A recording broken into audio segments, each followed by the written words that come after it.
Kim Chiu, ipinagtanggol si Paolo Avellino at sinabing hindi ito manggagamit.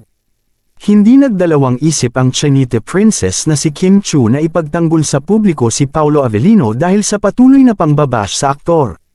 May isang personalidad kasi na nag-comment sa Instagram ng aktor na sinabing ang tanging dahilan lang na lumapit si Paolo Avellino kay Kim Chiu ay dahil ginamit nito ang aktres at sumakay sa kasikatan. Ipinagsisiksikan kasi ng basher na mayroong secret girlfriend si Paolo Avellino at hindi nito totoong mahal si Kim Chiu. Agad naman itong pinabulaanan ni Paolo Avellino at sinabing puro kasinungalingan ang mga pinagsasabi ng tao na ito.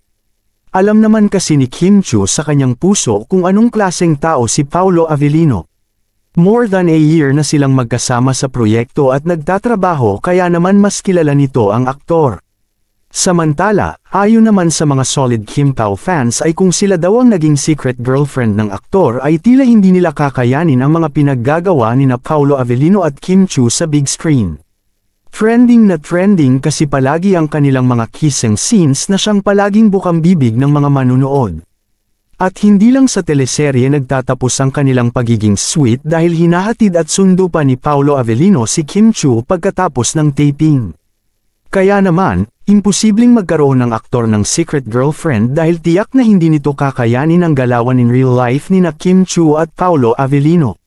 Sa ngayon nga ay mas nagtitiwala si Kim Chiu kay Paolo Avellino at palaging spotted ang dalawa na magkasama tuwing nagwa-workout sila kasama ang kani-kanilang mga kaibigan. Anong masasabi ninyo sa balitang ito?